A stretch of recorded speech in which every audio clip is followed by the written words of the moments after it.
Okay, so I'm going to talk about carnivorous plants, and we're mostly going to focus on those found right here in the good old USA, these that I brought along. And I got to tell you that I don't have great pictures. Most of my really good pictures are on my external hard drive, which has failed. So that's really upsetting for me. And if anybody knows how to get an external hard drive back into great condition, or knows anyone who can do it, please let me know, because my whole life is on that hard drive. Okay, so we will continue with carnivorous plants, and we'll talk about what they are. Most of you know what they are, right? They're plants that trap their own food and digest it to get the nutrients from those plants, or from their prey, right? They grow in really boggy, waterlogged type positions with lots of sun and soil that really has no nutrients or very poor in nutrients, right? And they get energy from photosynthesis just like all the other vascular plants or green plants do. So they get their energy just from the sun, like all other plants. There's a ton of species around the world here. There's over 600 species on the planet, so quite a few of them. As it says there, most of them do they produce digestive juices or enzymes into somewhat of a bug stew, it says there, and it works great. They turn these animals into a tasty little stew, and they digest it, and that works great for them, right? Let's see. And some of them digest really, really small. This is a picture from a pitcher plant there. Really small species. There's a sun too. Most of them do eat insects, but some also will take small mammals and amphibians and things like that. Believe it or not, there's some really big ones. Not here in the States, but some of those are out on the other side, like places like Borneo. Pretty crazy how big some of these things can get. We might take a look at a couple of them here. So they basically, what we said earlier, they hang out in bogs and low nutrient soils and swamps, places like that. And carnivorous plants are found everywhere except on Antarctica. A lot more in some continents than others. Let's see. All right. Three basic mechanisms that help them with prey versus pollinator, right?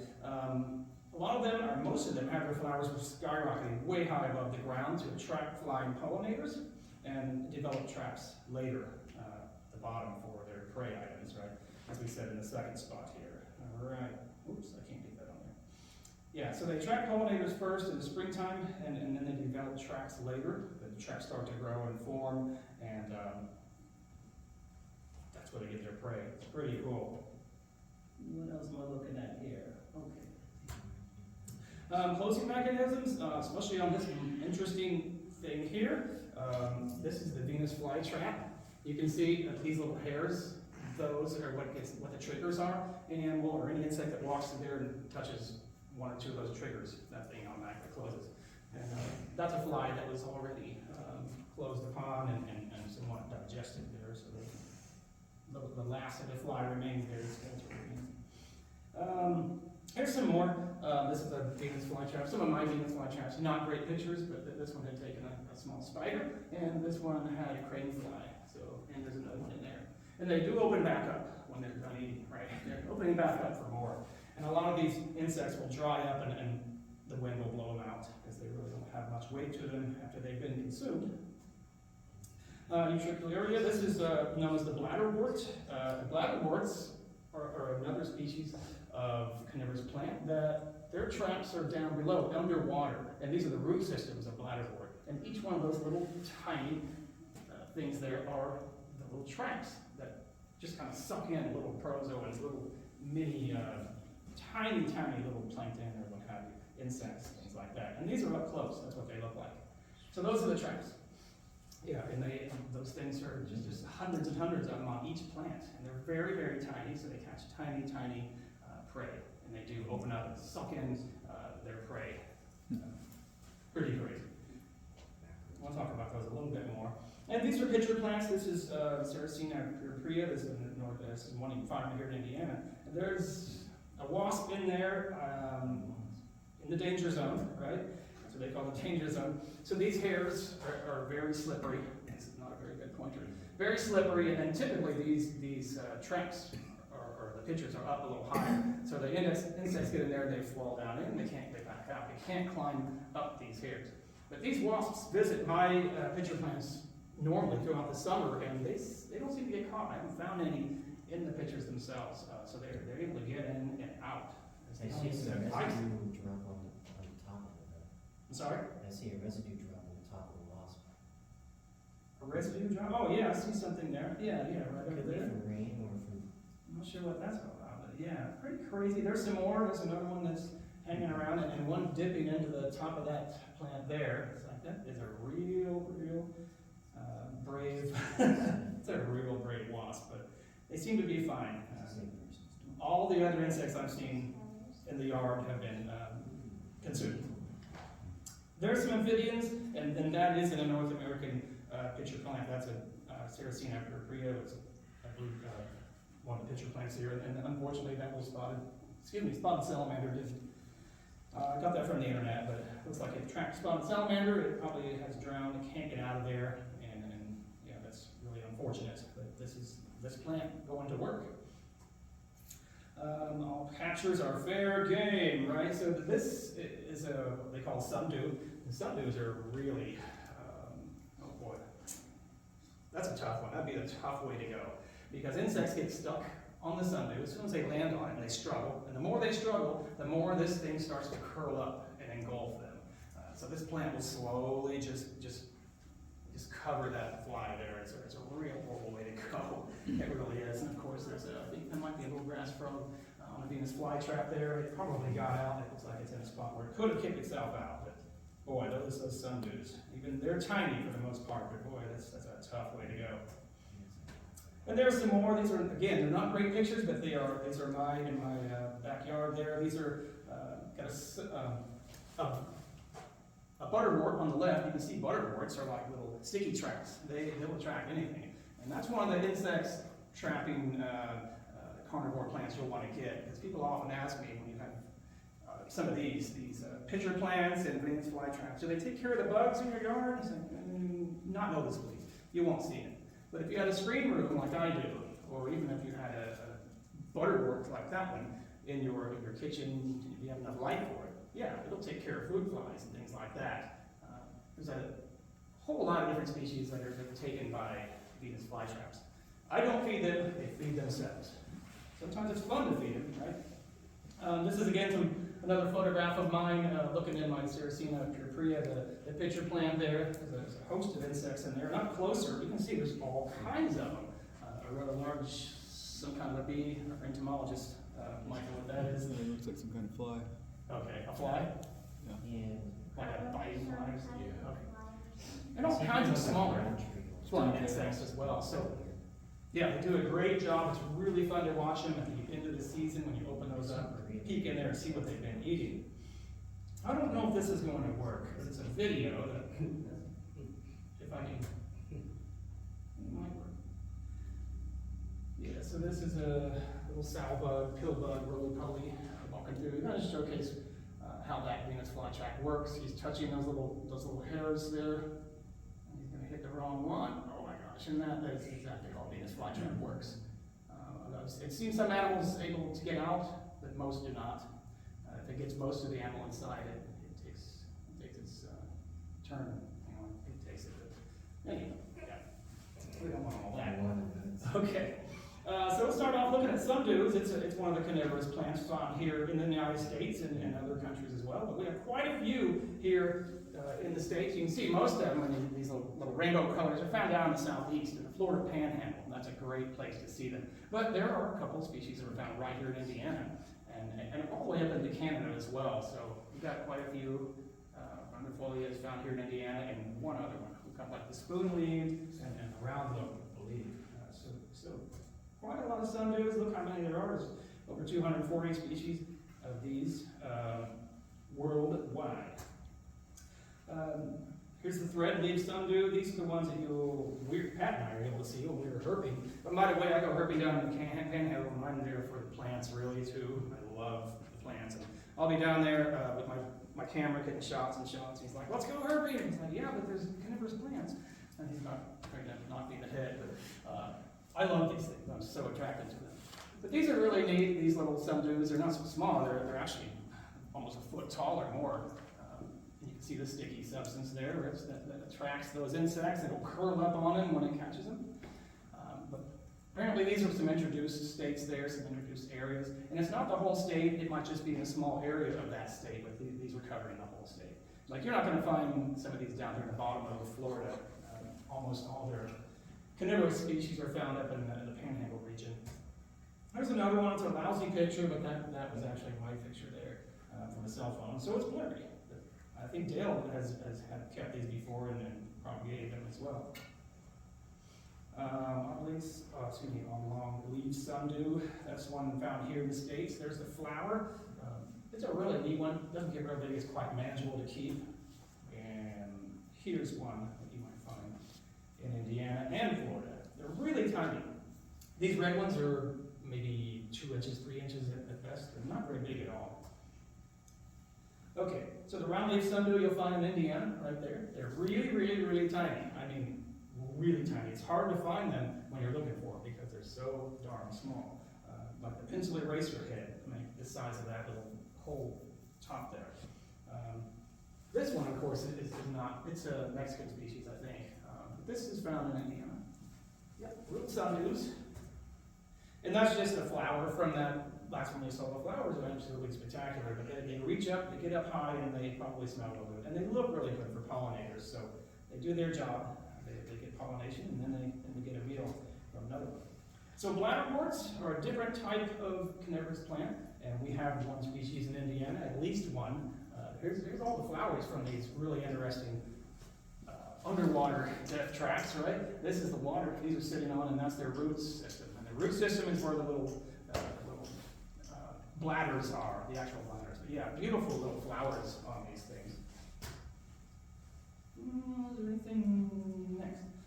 Another lousy picture, but this is right there in West Park in Carmel on 106th Street, 16th Street. If you walk along this boardwalk in summer and look among these lily pads here, you'll see these. That's not a good picture, but you'll see all the root system. These are all bladders from bladderworts.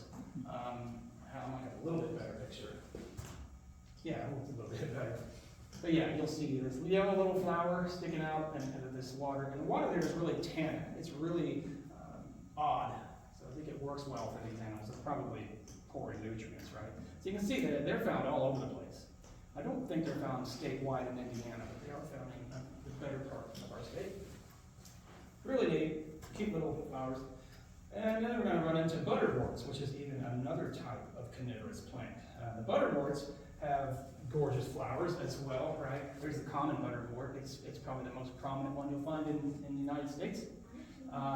So this is their trap here. It's a sticky substance. We looked at butterworts earlier, but these are all North American butterworts. And they're found all the way up into Canada and all the way down into Florida. And most of them are found in the coastal regions as well. Really neat. The butterworts. This isn't going any further. Yeah, there's the common. Interesting that the common butterwort it is found all over Canada and not quite in Indiana, but it's up into Michigan. Again, it's not all of Michigan, probably in the northern part of Michigan. But there's insects there. It's already captured, even during flower. Right? I've not seen a butterwort myself in person. I'm hoping to see one soon. I've really been looking for it. These are horrible pictures. Again, my good pictures are gone. I apologize, but are temporarily gone. But yeah, these are in my sunroom. There's a tropical butterwort. The flowers are gorgeous, and there's one of the native species there. Yeah, they do great. They do great for capturing bugs or just looking lovely in your sunroom, right? Your sun porch. There's a couple more, even just showing different leaf systems of them. You know, they're all different. These are North American, I think, and those are not. On the left, those are different. And here's some hybrids, and probably all these right here are hybrids, but there are tropical butterworts. You saw a few of them earlier. But these are all butterworts that people are starting to cultivate there. There's one with a little crane fly, maybe it's some kind of an insect on it, and the flowers on some of these are gorgeous. So yeah, they are doing some hybridization and a lot of work being done with propagating these things. There's some beautiful, beautiful ones, just like herbs, right? Some of the gorgeous ones are captive bred or captive cultivated in this case. Venus flytraps, everybody's favorite, right? The really coolest species. And Venus flytrap, most people think that they're found in some faraway location like Costa Rica or somewhere, where in fact they are not. They're found right here in this little area. That's where they're from, right there in North Carolina. That is their home range. And they've been introduced to the Panhandle of Florida. They're not found down here. They're only found up in the Panhandle region, but we did see those. I was just floored when I saw them. But this area out here, I think they've been introduced, and they've been introduced up there. So the yellow region is the only place on the planet where Venus flytraps are found. And when I first learned that, I was like, wow, that's really cool. We got those right here. How many species are there? There's only one. Only one. And here's some lousy pictures of some of mine just starting off in the springtime. They're a little straggly looking, but they kind of beef up after the season starts to go on, right? There's the flowers. There's one of them that just flowered like crazy there, and the flowers are beautiful. They attract insects, right? Doing their job. Here's another one, not a very good picture, but it's just got a ton of pictures on it. They love a whole lot of sunlight, and when they have sunlight, they'll do quite well, right? Because they're all open, they're ready for a meal to come in. Again, I don't feed them, I set them outside, and they do their thing. It's pretty crazy. There's a little bit better photograph there. You can see that mine are catching bugs, right? And if you have them, yours are going to catch bugs too. There's bugs everywhere in these things. And this one's got a closed one. And you can close it with your fingers, but it's not good because it's just that trap can only open once or twice, maybe 3 times at best, and it'll just die off afterwards. It'll get discolored and die. So you might as well not bother those things, let them do their thing. It will not last. And just some more. You can see all the insects that they're catching. This one over here is just loaded with insects. So they're amazing. I don't know what it is, but I am attracted to these things. I love them to death, and they do quite well. And Dale keeps them too. He keeps a lot of carnivorous plants, so he can also help you out. And Dale, chime in if I'm getting anything that's not correct here. And I know you know your stuff pretty well. Look at that. You can make cut flowers out of them and stick them in there. I do it for my wife. I was like, look, I cut you flowers. Yeah, it's a very small vase. They're small flowers, but you know they're pretty in their own right. These are the stalks of the flowers. These are all going to open up and form flowers. And if you want your Venus flytraps to really explode, you'll cut these at the base, cut them down, and it'll give more power and energy to the traps and the growth of the traps and the leaves. So sometimes I let them go. I let them flower so they will pollinate, and hopefully they'll pollinate. I'll get them side by side with other flytraps, and I've had young ones started, and Dale has started some young ones too from seed. So pretty cool. And the last pictures I have, just some more flytraps, right? These are what they call the B-52s. I think those are the B-52s. It's just a really big trap with a gorgeous red inner there. Really, really attractive plants, and quite scary if you're an insect, right? I love these things. Whoops, I did something wrong. I don't know what I did there. I went the wrong way. That's what I did. Oh yeah, we're going to look at northern pitcher plants. These are my favorite of the pitcher plants here in the States. There's 3 families of pitcher plants on the planet, right? Darlingtonia is what's known as the ones out west. They're called the cobra pitcher plant.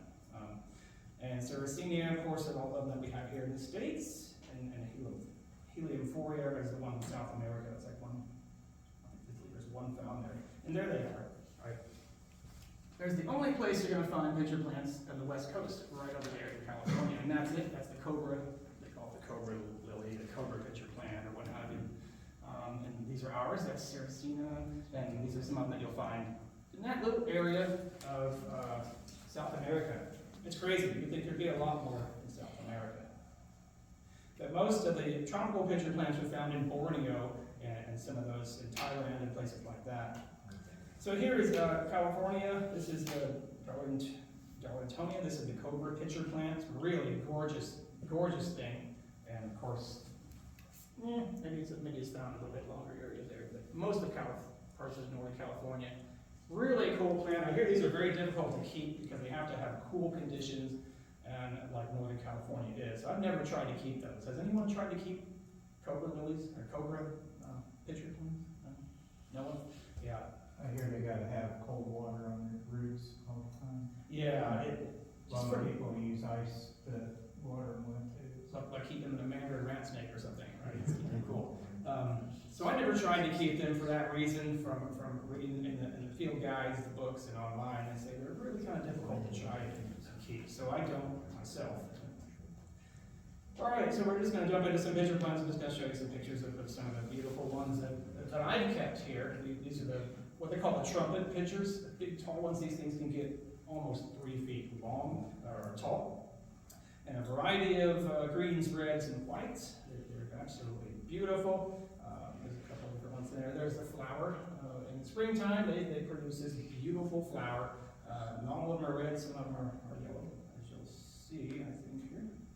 There's a whole group of my Sarracenias there, the big tall ones. I didn't get any that look like that this year. I need to. In the springtime, you want to propagate them, you want to tear them, cut them apart and put new ones in. Give them some room in that pot. You do have to repot these things so they can grow, but they're so interesting. And people that come over and visit just don't know what those are, and they find them really interesting when they find out just what they are. There's the flower of Sarracenia minor, which is the hooded pitcher plant. Really gorgeous flowers they are. Sometimes I'm wondering if the insects here in Indiana don't know what to do with these, because they're not from Indiana.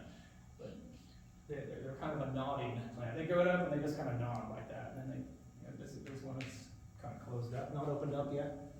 Absolutely stunning, in my opinion. They're just beautiful. And I do see insects, flying insects, visiting these and pollinating them, so they are not used to it, but they're doing it. This is probably one of the most sought after of the North American pitcher plants. These are white pitchers. They originate in southern Alabama and a little bit of the Florida Panhandle, but mostly in Alabama. They're absolutely stunning, beautiful. These are the ones everybody wants. I've got a few of them, not quite this color, but I have a few that have some white to them. Really, really pretty. And when you see these out in the wild, it just blows my mind. It's wonderful to see it. Some of these bogs and in wet areas in the Florida and the Carolinas, unfortunately, a lot of them are being destroyed. That's Sarracenia purpurea. This is what you'll find in Indiana. Those are purchased species there. But yeah, sometimes some of them can be red like that. Some of them can be red. Some can be green and red. But they're absolutely gorgeous. It's a really big pitchers there.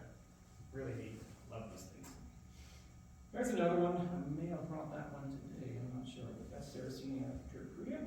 Right? And you can see old ones in there. This is getting near the end of the year. And you can see that these really old ones start to die off this time of year. Right now, most of them are dying off. There's some more, and there's a really close up there of the purpurea. It's got bugs in it, right? You can see that beautiful little track with the veins in it. It's really just like nothing else. It's like nothing else in nature, if you ask me. So these are some new pictures, right? Let's see.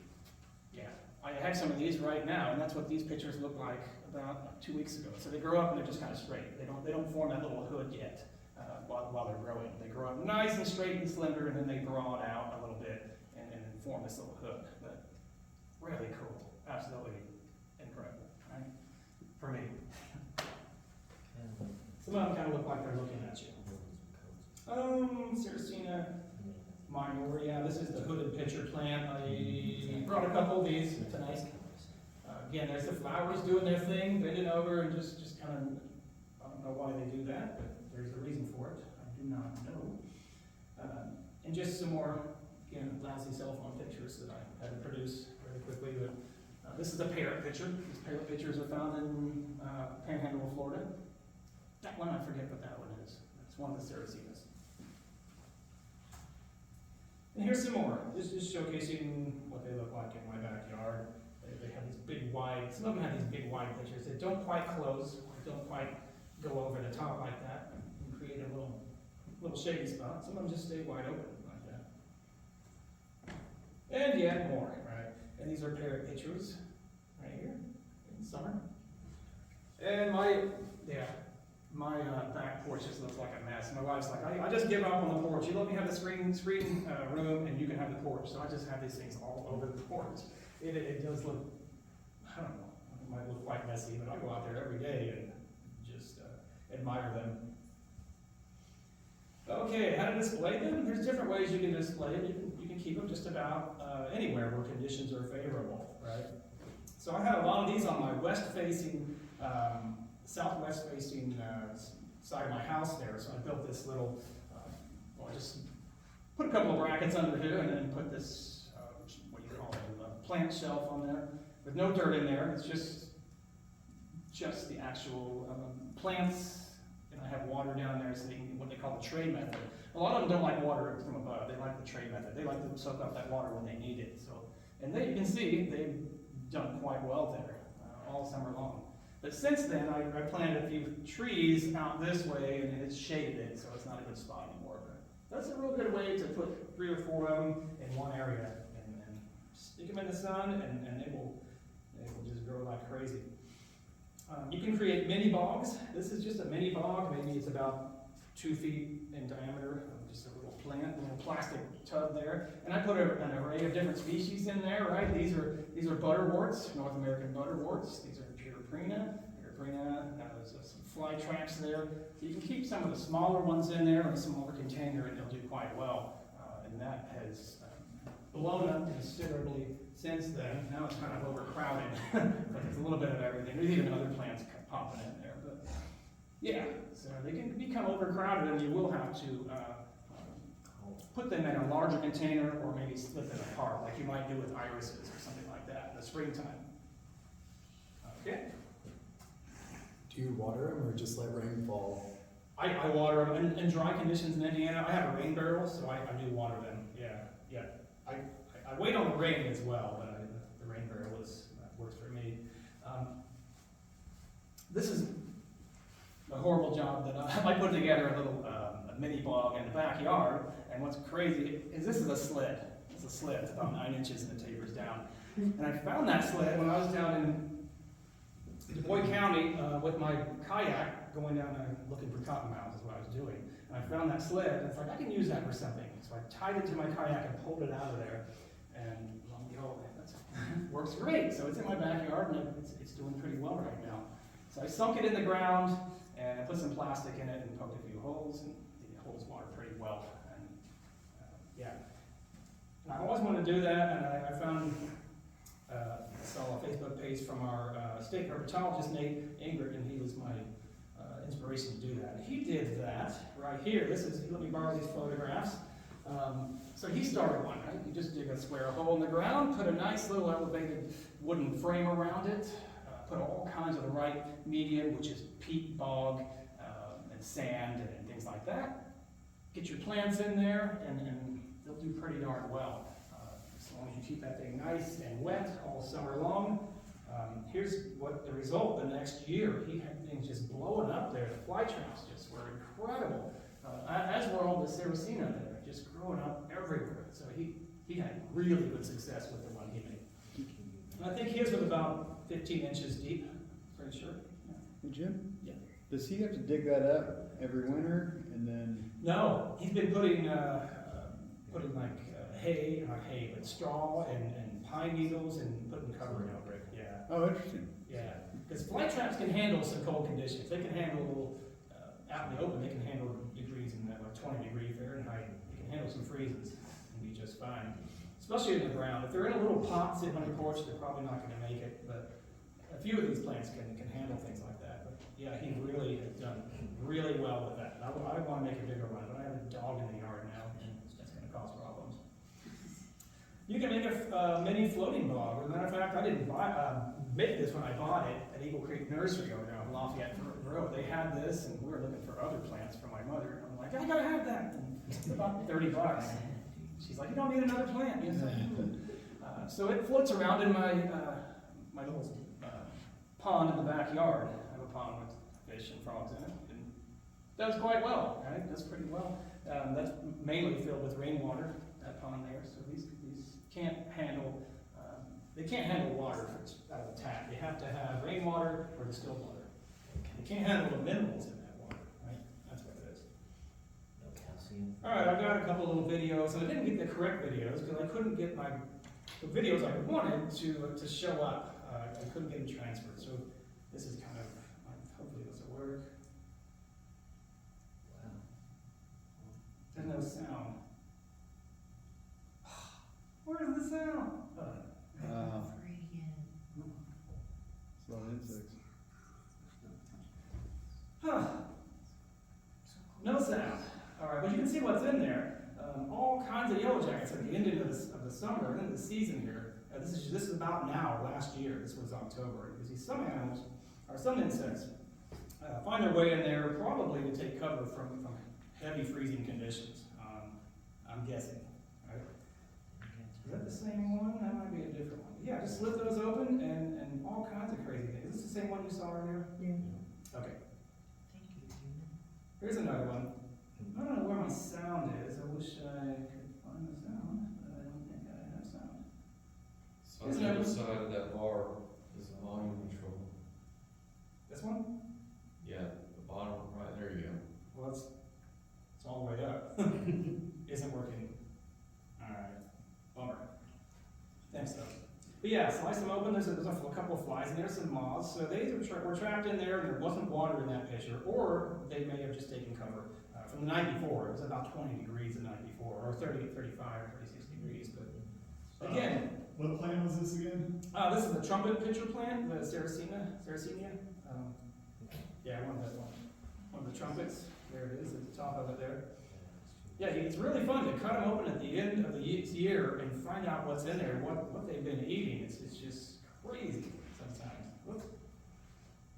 There should be another one. This might be the same one. Is it the same one? I think it's a different one. That's a different one. So there's a fly, all soaking wet, trying to get out. He probably has some of the digesting enzymes on him there, but yeah, yellow jackets are one of the favorites apparently of these plants. They're gobbling them right up.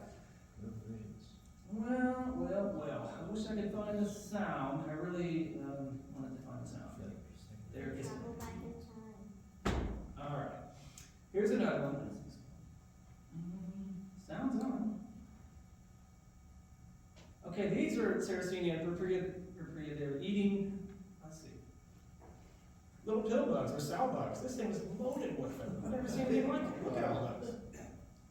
Little roly-polies. They're in almost every single pitcher. And that one right there is disgusting smelling because those are really rotty. They were really being digested in there.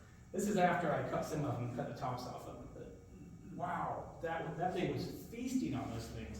And they must have made their way up that plant and inside. And there must have been quite an attractant for those things, I guess. So pretty crazy. Whoops, that's the same thing, I believe. Next. This is just showing my garage. So in the garage, I put a lot of them in one big tray so I can hold water in the bottom of it there. Keep them for winter, right? And there's some more in my messy garage. I keep them in all the shelves there. There's some on the shelves there. There's some on the shelves. I have them everywhere. And you're really supposed to cut them down all the way to the bottom of the stalks for the winter. Keep them wet in the winter, moist at least, and should have a little bit of light. Because in the wild, they stay in the ground and they get light. But in my garage, they don't really, not much, but they still fare quite well. They do really well.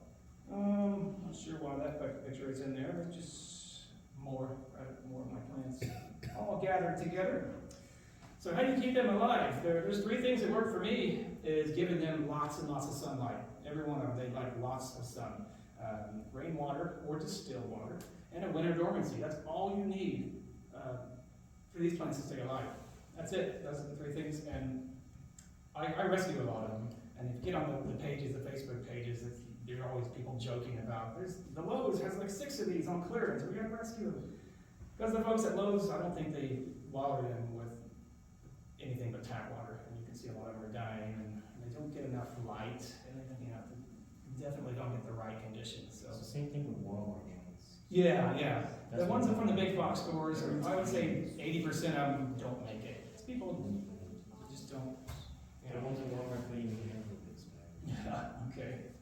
The substrate I use is a little bit of sand, a little bit of sphagnum moss, and a little bit of I didn't put peat, yeah, in peat. Mix it all together, because those are some of their conditions. A lot of them are found in sandy, gloomy type soil, right? And you can use perlite to break it up and allow water to drain good too, but you can't use perlite or any of these mediums that have any kind of nutrients in them. They have to be nutrient free, and they do sell those nutrient free. I have a rain barrel, as I mentioned earlier, to get almost all the water for these guys. It works really well for me. And you can wait on the rainfall to happen. Yes, sir. If you leave him outside, like in your sled or like Nate does, you said he kind of beds him down with like straw or pine needles or whatever, and then does he cover him with like, well, I guess you can't really cover him. Like, do you have to do anything else to keep him warm or anything during winter? I don't think so. Some people put like burlap over it. I just throw leaves over the top of mine. Really? Yeah, lots of leaves, burlap, hay and straw, and don't let them get too dry. Usually over winter they get snow and rain anyway, but yeah, that's probably all you would need. This is my first year with mine, so I'll have to let you guys know how that works. And again, the pots can be terracotta because there are like nutrients or something. There's like a salt that can get in the terracotta plants bases. So you don't want to use those. You want to use plastic, I have here, or glazed ceramics. Okay, and there's a vermiculite I use, and a sphagnum moss that I get at Home Depot. It's about $6 a bag. It works pretty well. And vermiculite there. Vermiculite's another media you can use. There's vermiculite with nutrients in it. It's in relation. There's some that isn't. You want to use that isn't, right? For winter, you cut all these things down. As pretty as they are, you cut them all down to the ground, right? All down to level, substrate level. Remove all the dead traps and you know what have you, leaves that are in there, and then keep them in 40 degrees or 50 degrees. Keep them in an area like that, in a little closet or whatever, so you can mimic their winter season in the south. That's what they really need, right? And that works for me. Works in the garage. And in the spring, I get mine out, and a lot of times I'll see the flowers will be the first thing to come up. So the flowers will want to come up. It's like, I gotta get these things out. But I typically get them out after the last freeze. That's when I get mine out. And let them do their thing, right? And that's when you can divide them and then put them in other pots. You can manipulate them or cut them as needed, and they do pretty well that way. So yeah, that works pretty well. And again, do you feed them? I do sometimes in my screen room. I have a plant I'll show you in a moment. It's one of the penthes. It's one of the tropical species. It doesn't get enough insects, I don't think, so I feed it from time to time. But outside, you'll be amazed at what they catch and how they take care of themselves. All of it. Yeah, it's amazing. Okay, now we'll look at some of the tropical species. Not many. I'm just going to give you a few. Some of them that I have. There's over 170 of them found worldwide. Tropical is obviously in tropical conditions. We don't have tropical species here in the States. Here's some of them that I have. Intercosa and Pensies is, the pictures are so cool on these things. It just looks like a regular house plant. These little pictures just hanging down and doing their thing. I don't do real well with these. I don't have a greenhouse, and they just don't do real well in my care. Our house is really hot and dry, and it doesn't fare well for these. They like moist, humid conditions. So, and they get really big. They vine out and they get quite large. Right? Here's some of these up close. They're amazing. These little rings around them here, just like artwork. They're just beautiful. Little hairs on the side there, and yeah, so cool. There's some more that I kept. Yeah, just beautiful pictures. And you can find these online.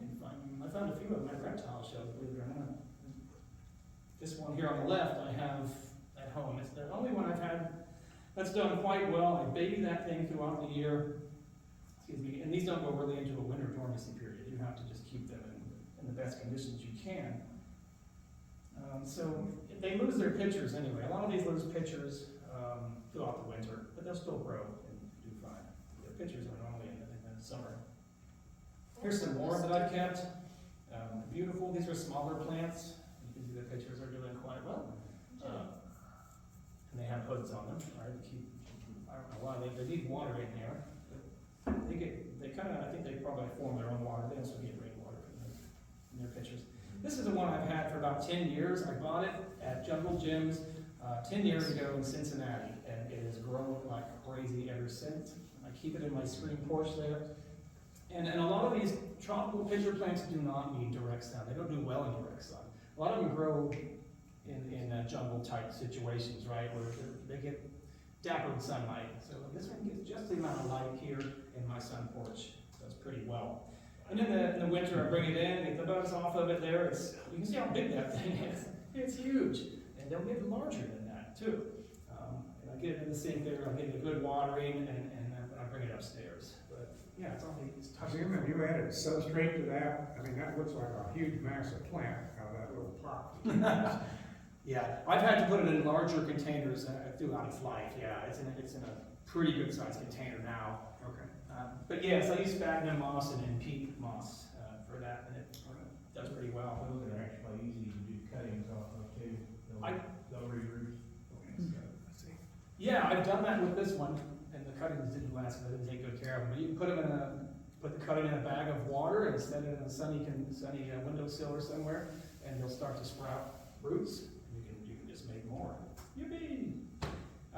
Almost done with the tropicals, but look at these things. They're incredible. They're so cool. Very difficult to keep unless you have the right conditions. If you've got a big greenhouse, you can keep these. There are lowland pitchers. These are all the Nepenthes. Lowland pitchers, and there are highland pitchers, which can handle a little bit of coolness, but some of them cannot handle the cool at all. You know, you have to have absolute tropical conditions. I had those ones down on the bottom right corner there. You've had these? Yeah, they do extremely good. I think theirs are from Australia, aren't they? I don't know exactly where that one's from. They're thought that they grow in the shade of Yeah. the trees. That's why they track the door There or was in a little trap hood. all the way back so that they can catch things falling off the trees, like bark and stuff too.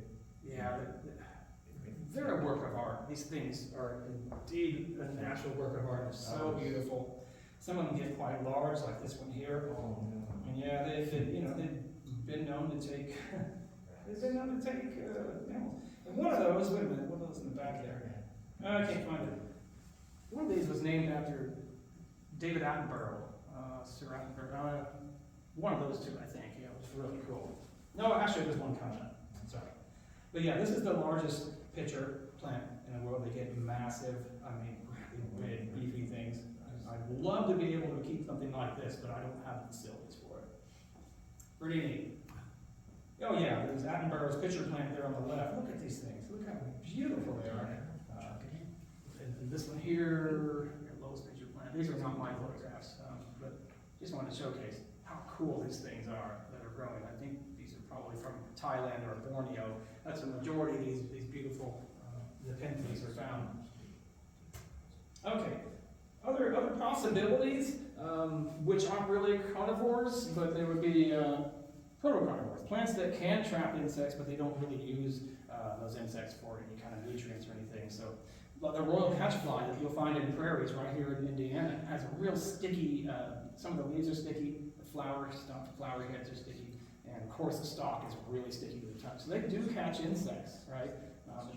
They don't really, there isn't any literature that says they benefit from them. Yeah. Same with the cut plant. Silphium is a big cut plant that a few of us have.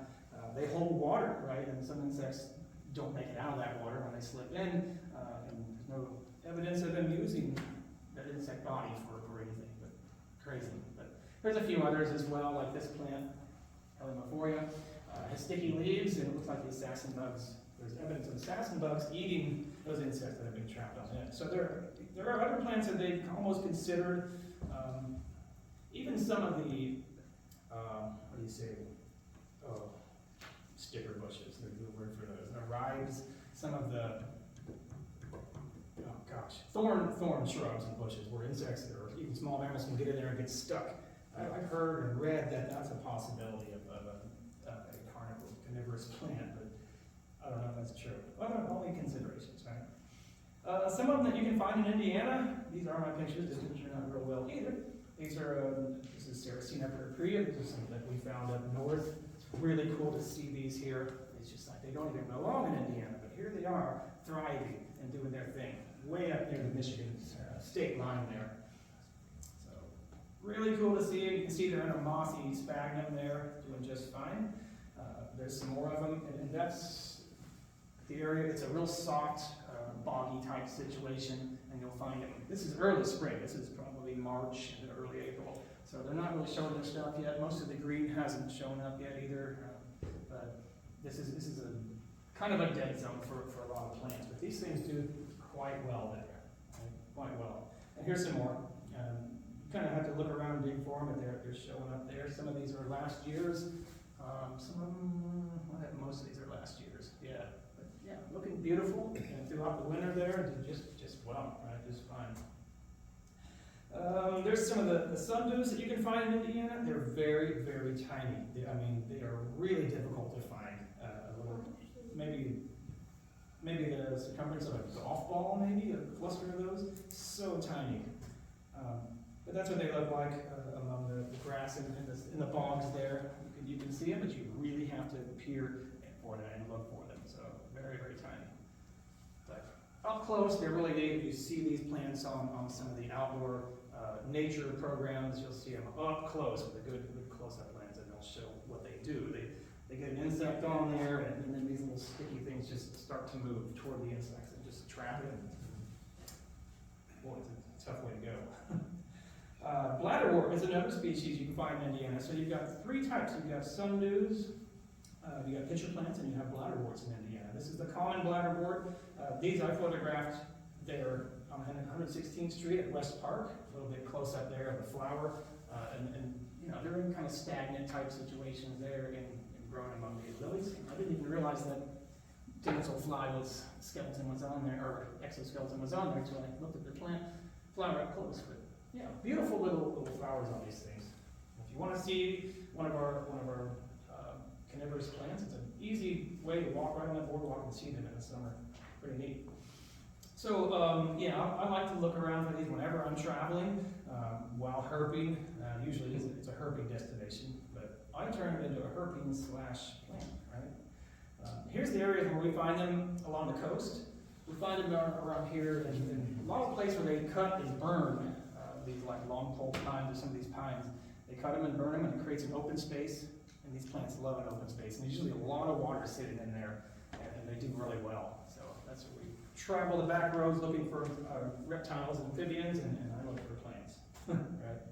There's the Florida Panhandle. That's where a whole lot of species are found, right in this area. In the like Apalachicola National Forest, right about where the hurricane went through, right? Unfortunately, those poor folks right through Tallahassee. But it's a really good place if you want to go hang out and you know, eat seafood and hang out by the beach and go herping and go botanizing. Right? Here's a spot where we found some. You can see some of these. There has been some harvesting here and some burning. You can see that the black soot, if you will, on those stalks or on those trees.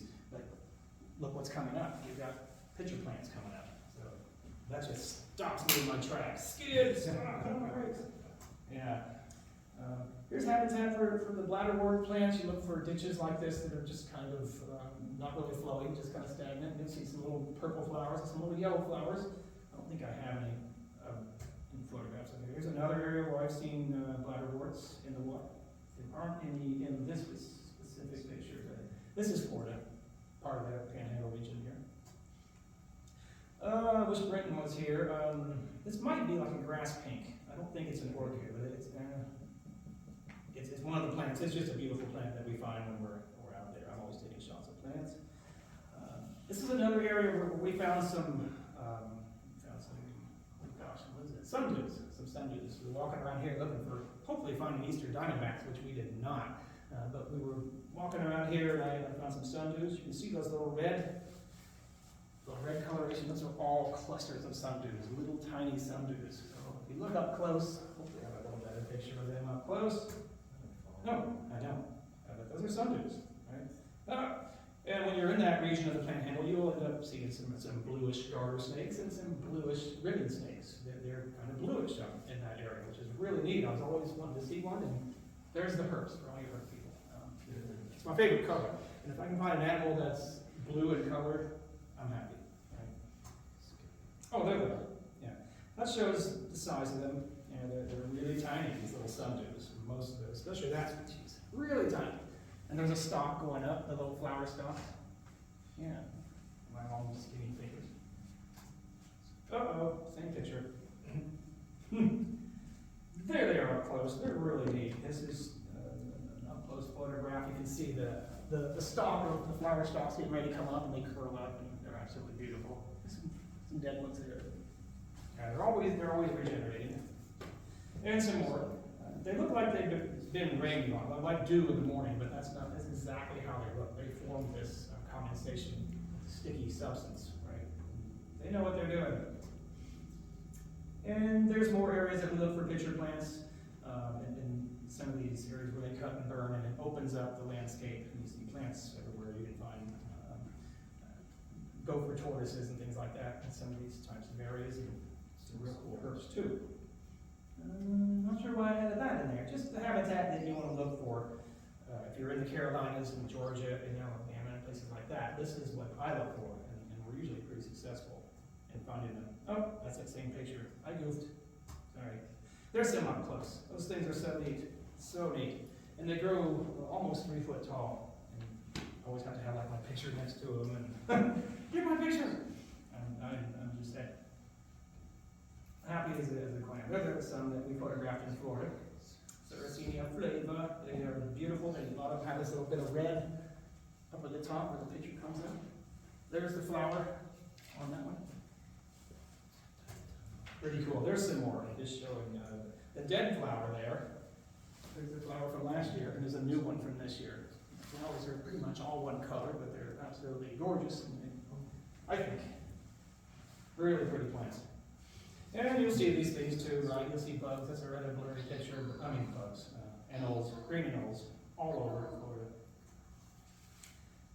This is the same area looking at some of where the pitcher plants were, and we were in this area looking around at some pitcher plants and some other really neat species in pack. Like, is this a fly trap? He lifted up. He's looking for reptiles. He lifted up this piece of plastic, and there's something. Is this a Venus flytrap? He's like, I don't think so. They're not here.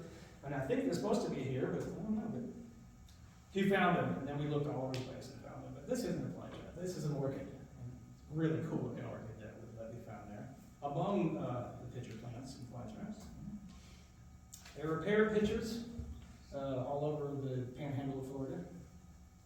Really neat little fellows too. Bug eaters. There's another pear pitcher. Looks like it's just sticking his chest out. But some of them are formed like that. One like a pound. Showing up. There's the thread sundews, right? Really tall sundews. They're all over the place, and you rub up against them and you get sticky substance on them. It's okay because it's a carnivorous plant. I'm good with that. There's that lousy picture, but if you were to zoom in on it, you'd be able, oh gosh, that's blurry. You'd be able to see all the sticky substance on those things. Really neat. Really neat. There's a little bit better picture of it. Yeah. So some sundews aren't little spoon-shaped things or round shaped. Some are just long and cylindrical like this. You can see how they come up. This is how they start out like that, and then they start to make their way up. You'll find some of these little things. What are these little things? This is a pygmy rattlesnake. Yeah, one of the pygmies that you can find down there in Florida. Crossing roads. I think it's the only other bird that I have. They're really cute little guys. And there it is. I never got really good pictures of them, and my really good pictures are not here with me. So yeah, that is Venus flytraps in the wild. I was just dancing around doing a happy dance, and yeah, it was so neat to see that. Even though they're not in they're in a natural state. They weren't in their home state, which is North Carolina. But they've been introduced to Florida, so they are down there and doing quite well. You can see there's a stalk there getting ready to flower. And that was super cool. But there again, unbelievable. That's the best pictures I could come up with. Those are Venus flytraps in the wild. I was yelling, screaming, having a great time. Here, these are the flowers of the sundew getting ready to open up. They're really neat. They're on a big stalk, just kind of bumping along, growing out on the stalk. Unfortunately, I don't have any in flower.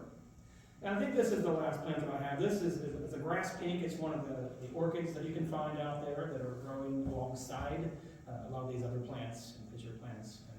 And we found a really neat one, didn't we, guys? Let's see, I think Ethan and Pat were there in Florida. It was very similar to this, a very, very rare one. People just went crazy over it. Really cool. Places you can get these are online. Places like Predatory Plants, California Carnivorous, and some of these places you can look online, and I just go crazy looking at some of these things. You can order so many. You can order them in bundles, and you can order all different kinds. And holy cow! You gotta order some when I get home. But yeah, they're easy to find. Just really easy to find. Sometimes you can find them at reptile shows. And I guess that's all I have. I'd like to thank you guys for listening to me. I hope it was okay. Hope you learned a little bit. Thank you. Appreciate it. So I did bring some of mine that, just about done for the season. They are done for the season. I'm getting ready to cut these down. But this is Sarracenia minor. This is the hooded pitcher plant. These are parrot pitchers. And of course, this is... whoops, that one didn't make it. This is, I can't remember what that one is, but it's Sarracenia Flavo, I think, one of those. But you're welcome to go up and check them out. And I do have this little cool one here. It's one of the pictures I'm gonna raffle off if you guys are interested. And this is one of mine, one of the parrot pictures that I'll also, if you want to raffle off, we can do that. Some of the really cool guides. This is one of the best guides out there, the Savage Garden. This is the revised edition. It tells you all about everything in the world you want to know about keeping these things. It's really cool. And this is a field guide. It tells you where to find them and the conditions to find them. So I love field guides. If you guys know me, I have a room full of field guides. I absolutely love them. So if you're interested in either one of these two plants, I don't know if we want